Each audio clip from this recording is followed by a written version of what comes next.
Each Sunday during this time of great testing and great anxiety, I and Deacon Joe will be presenting video homilies on the readings. Normally we reproduce our homilies in audio form, but I thought at this time you should probably see us as well. It's sad that we can't gather for Mass, especially as we approach Easter, but I want to remain connected to you as much as possible. If there are any parishioners who are in need of supplies but don't want to go out, please contact the parish.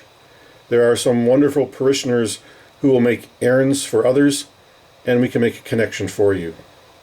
If you are able to help, please also call the parish and we'll get you on the list of helpers.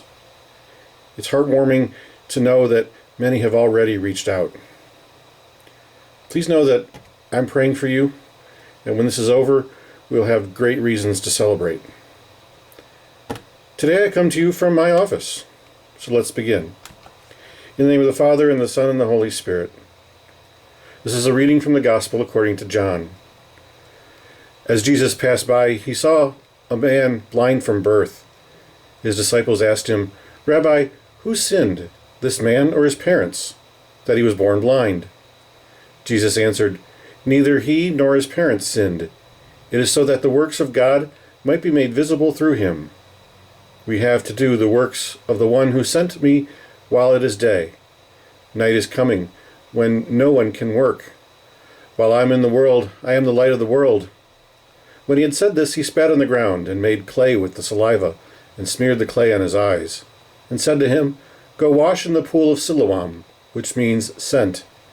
So he went and washed and came back able to see. His neighbors and those who had seen him earlier as a beggar said, "Isn't this the one who used to sit and beg?" Some said, "It is." But others said, "No, it just looks like him." He said, "I am." So they said to him, "How were your eyes opened?" He replied, "The man called Jesus made clay and anointed my eyes and told me, 'Go to Siloam and wash.' So I went there and washed and was able to see." And he said to him, "Where is he?" He said, "I don't know."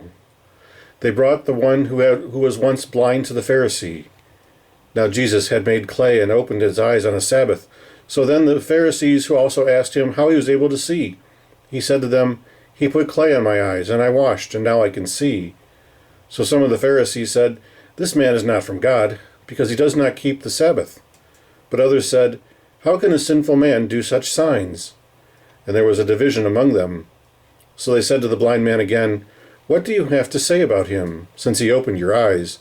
He said, "He is a prophet." Now the Jews did not believe that he had been blind and gained his sight until they summoned the parents of the one who had gained his sight. They asked them, "Is this your son who you say was born blind? How does he now see?" His parents answered and said, "We know that this is our son, and that he was born blind. We do not know how he sees now, nor do we know who opened his eyes. Ask him. He is of age. He can speak for himself." His parents said this because they were afraid of the Jews, for the Jews had already agreed that if anyone acknowledged him as the Christ, he would be expelled from the synagogue. For this reason his parents said, "He is of age. Question him." So a second time they called the man who had been blind, and said to him, "Give God the praise. We know that this man is a sinner." He replied, "If he is a sinner, I do not know. One thing I do know is that I was blind and now I see." So they said to him, "What did he do to you? How did he open your eyes?" He answered them, "I told you already, and you did not listen. Why do you want to hear it again? Do you want to become his disciples too?" They ridiculed him and said, "You are that man's disciple. We are disciples of Moses. We know that God spoke to Moses, but we do not know where this one is from." The man answered and said to them, "This is what is so amazing, that you do not know where he is from, yet he opened my eyes. We know that God does not listen to sinners, but if one is devout and does his will, he listens to him. It is unheard of that anyone ever opened the eyes of a person born blind. If this man were not from God, he would not be able to do anything." They answered and said to him, "You were born totally in sin, and you are teaching us?" Then they threw him out. When Jesus heard that they had thrown him out, he found him and said, "Do you believe in the Son of Man?" He answered and said, "Who is he, sir, that I may believe in him?" Jesus said to him, "You have seen him. The one speaking with you is he." He said, "I do believe, Lord," and he worshipped him. Then Jesus said, "I came into this world for judgment, so that those who do not see might see, and those who do see might become blind." Some of the Pharisees who were with him heard this, and said to him, "Surely we are not also blind, are we?" Jesus said to them, "If you were blind, you would have no sin. But now you are saying, 'We see,' so your sin remains." The Gospel of the Lord. In the Gospel of John, we often find stories which are not to be found in the synoptic Gospels of Matthew, Mark, and Luke. And even though we know that John's Gospel is considered to have been written later than the others, we should not give in to the temptation to think that this old man John has made his story up. All of the Gospel writers were confronted with such a great mass of written and oral material about the public ministry of Jesus that they had to be very selective in what they included.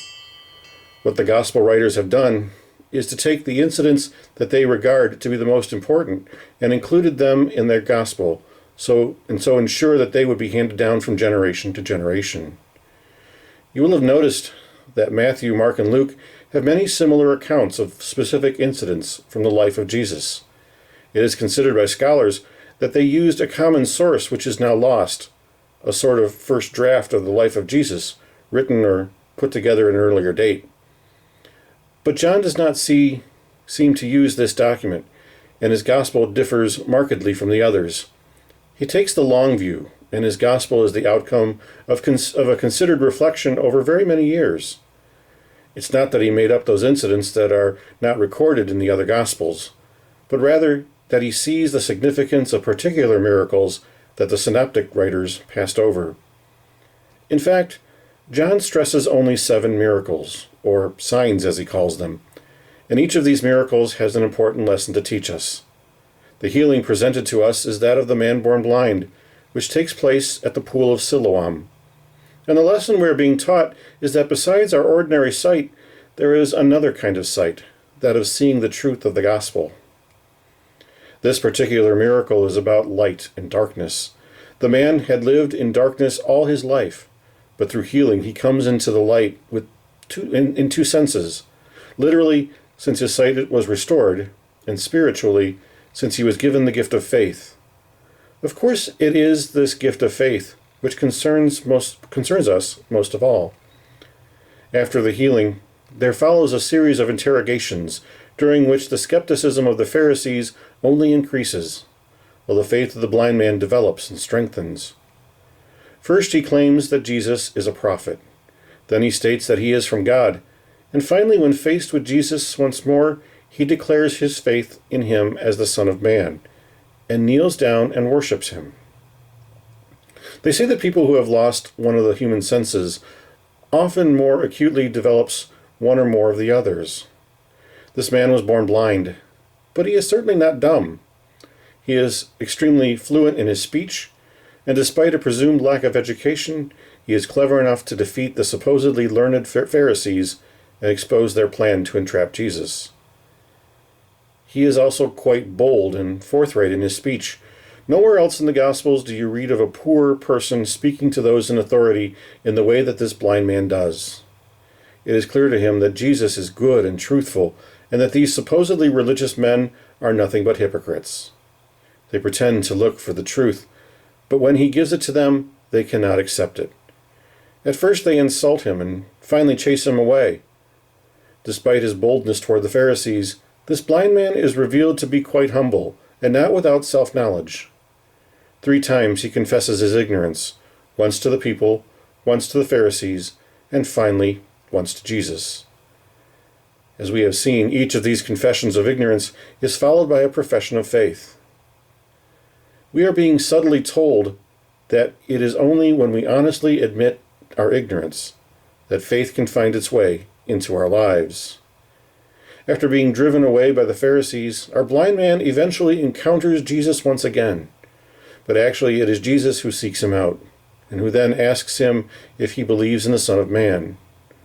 The blind man says, "Tell me who he is, so that I may believe in him." Jesus replies, "You are looking at him. In the early history of the church, this miracle was thought of very highly. It was often depicted in the paintings on the walls of the catacombs, and the threefold interrogation was taken up and used in the baptismal liturgy, where adults were put through 3 scrutinies. During the last of these, this very gospel was read to the catechumens, finishing at the line, "Yes, Lord, I do believe." This magnificent story tells us that light triumphs over darkness, truth over untruth, faith over disbelief. It also tells us that while physical blindness is certainly a terrible affliction, how much worse an affliction is that of spiritual blindness. This miracle tells us that admission of ignorance can open the door to the knowledge of God. It tells us that the poor and the afflicted frequently have far more insight than the religious elite. It tells us that Christ, the light of the world, wants to enlighten the lives of each one of us. In our language, we speak of sight and insight.